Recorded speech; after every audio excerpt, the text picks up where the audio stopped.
तो अगर आप जानना चाहते हैं कि आलस क्यों आता है और आलस को कैसे दूर करें, तो आप बिल्कुल सही जगह पर आए हुए हैं। दोस्तों, अगर आप इस वीडियो को अंत तक ध्यान से देखते हैं तो मैं गारंटी के साथ कह सकता हूं कि आपका जीवन बदलना तय है। इसलिए इस वीडियो को अंत तक जरूर देखें। तो बिना समय को गवाए चलिए जानते हैं कि आलस क्यों आता है और आलस को दूर कैसे करें। दोस्तों, किसी ने बड़ी कमाल की बात कही है कि आलसी वही है जिसके जीवन में कोई बड़ा लक्ष्य नहीं है, जो जीवन को जीना नहीं काटना चाहता है।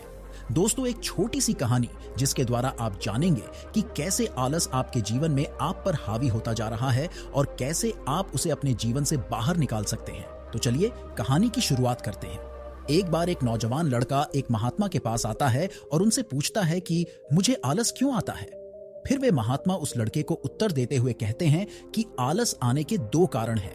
पहला कारण यह है कि जीवन में कोई बड़ा लक्ष्य ना होना और दूसरा कारण है कि हमारा मन और शरीर कैसे काम करता है उसकी समझ ना होना। जिसके जीवन में कोई बड़ा लक्ष्य नहीं है उसके जीवन से तो आलस जा ही नहीं सकता, लेकिन जिसके जीवन में कोई लक्ष्य तो है लेकिन उसे अपने शरीर और मन की समझ नहीं है, वह भी आलस की चपेट में आ जाता है। हमारा मन बहुत ही बड़ा कलाकार है और यह हमें मूर्ख बनाने में ज्यादा समय नहीं लगाता है। अगर तुम ध्यान करना चाहते हो तो यह तुमसे कभी भी ध्यान करने के लिए मना नहीं करेगा। यह तुमसे कहेगा कि ध्यान करना ब्रह्म मुहूर्त में ज्यादा अच्छा होता है। अब ना तो तुम ब्रह्म मुहूर्त में उठ पाओगे और ना ही तुम ध्यान कर पाओगे। ये तुम्हें धन कमाने के लिए कभी भी मना नहीं करेगा, लेकिन ये तुमसे कहेगा कि धन ही सब कुछ थोड़ी होता है और ये कभी भी तुम्हारा विरोध नहीं करता, बल्कि यह तुम्हें मूर्ख बनाता है। और कमाल की बात यह है कि तुम मूर्ख बनते हो। फिर वह लड़का उन महात्मा से पूछता है कि तो फिर इसका समाधान क्या है महात्मा? फिर वे महात्मा जी कहते हैं कि जो ये तुम्हारे साथ कर रहा है वही तुम इसके साथ करो। यानी कि तुम्हारा मन तुम्हें मूर्ख बना रहा है तो तुम उसे मूर्ख बनाओ। जब तुम्हारा मन तुम्हें कहेगा कि कुछ देर सो जाता हूं, उसके बाद काम करूंगा, तो तुम उसे कहो कि कुछ देर क्यों, ज्यादा देर सोऊंगा लेकिन उससे पहले काम पूरा करूंगा। तुम्हारा मन तुमसे कहेगा आज स्वादिष्ट भोजन खाऊंगा, तो तुम तुरंत उससे कहो कि स्वादिष्ट क्यों, अति स्वादिष्ट खाऊंगा लेकिन उससे पहले 1 घंटे व्यायाम करूंगा। फिर वह व्यक्ति उस महात्मा से पूछता है कि लेकिन कब तक मैं अपने मन को मूर्ख बनाऊं? फिर वे महात्मा जी उससे कहते हैं कि जब तक तुम अपने आलस से मुक्त रहना चाहते हो तब तक तुम्हें अपने मन को मूर्ख बनाते रहना है।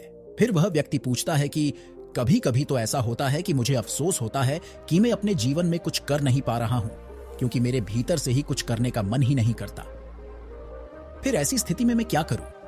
वे महात्मा जी कहते हैं कि मन को तो तुम मूर्ख बना सकते हो, लेकिन शरीर को तुम्हें समझना होगा। हमारा शरीर चलता है भोजन से, और अगर तुम मरा हुआ भोजन खाओगे तो वह तुम्हें ऊर्जा कैसे देगा? मरे हुए भोजन का अर्थ यह है कि ऐसा भोजन जो व्यक्ति अपने सिर्फ स्वाद के लिए खाता है, जिससे शरीर का उचित विकास नहीं होता है, जैसे कि मिठाइयां, पिज्जा, बर्गर आदि। इसीलिए भोजन ऐसा करो जो तुम्हारे भीतर ऊर्जा पैदा करे, ना कि आलस, जैसे कि फल और घर का सादा भोजन आदि। फिर वह लड़का महात्मा से पूछता है कि महात्मन में शुरुआत कैसे करूं? महात्मा जी कहते हैं कि शुरुआत करो एक बड़ा लक्ष्य निर्धारित करने से, यानी एक बड़ा लक्ष्य बनाओ। तुम्हारा लक्ष्य केवल कहने के लिए बड़ा नहीं होना चाहिए, बल्कि उस लक्ष्य के साथ तुम्हारी भावनाएं जुड़ी होनी चाहिए। अगर तुम्हारा लक्ष्य ऐसा है जिसके बारे में सोचकर ही तुम्हारे आंखों में आंसू आ जाते हैं, तो तुम्हें कुछ और करने की जरूरत नहीं है। फिर तुम्हारा लक्ष्य ही तुमसे सब कुछ करवा देगा। और अगर लक्ष्य इतना बड़ा नहीं है या फिर तुम्हारी भावनाओं के साथ जुड़ा हुआ नहीं है, तो फिर अपने लक्ष्य को खोजना ही अपना लक्ष्य बना लो। जिस प्रकार भगवान गौतम बुद्ध ने बनाया था, उन्हें पहले अपना लक्ष्य थोड़ी ही पता था कि वहां मिल जाएगी मंजिल। वे तो सिर्फ निकल पड़े थे। आशा थी मन में, लेकिन वो भी टूटने लगी थी। लेकिन अंदर से प्यास इतनी गहरी थी कि लक्ष्य को पाकर ही रही। जब तक तुम्हें यह पता नहीं चलता कि तुम्हारा लक्ष्य क्या है, तब तक तुम अपने मन को मूर्ख बनाते रहो, जैसे वो तुम्हें बना रहा था। कोई भी व्यक्ति शराबी बनना नहीं चाहता है, लेकिन उसका मन उसे मूर्ख बना बनाकर उसे एक शराबी बना देता है।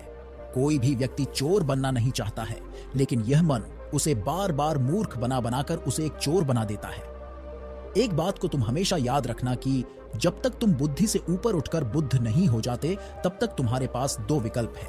या तो तुम अपने मन के द्वारा मूर्ख बनो, या फिर तुम इसे मूर्ख बनाओ। बीच का कोई रास्ता नहीं है। अगर तुमने अपने मन को मूर्ख बनाना बंद कर दिया, तो यह मन तुम्हें मूर्ख बनाना शुरू कर देगा। फिर वह नौजवान लड़का कहता है कि यह तो आसान है, मन को मूर्ख बनाया जा सकता है। वे महात्मा मुस्कुराते हैं और कहते हैं कि यह आसान भी तुम्हारे मन को ही लग रहा है। ये मन कब और कैसी चाल चलेगा, उसके लिए तुम्हें जागरूक रहना पड़ेगा। अपनी जागरूकता को बढ़ाओ और जागरूक व्यक्तियों के साथ रहो या फिर अपने खुद के साथ समय बिताओ। अगर तुम आलसी व्यक्तियों के साथ रहोगे तो तुम भी आलसी होंगे, और अगर तुम ऊर्जावान लोगों के साथ रहोगे तो तुम भी ऊर्जावान बनोगे। फिर वह लड़का महात्मा जी से कहता है कि मुझे अपने मन को मूर्ख बनाना अभी और इसी वक्त से शुरू कर देना चाहिए। महात्मा कहते हैं कि हां, सही कहा तुमने। सही समय की प्रतीक्षा करना भी इसी मन की एक चाल है, इसीलिए अभी और इसी वक्त से काम पर लग जाओ।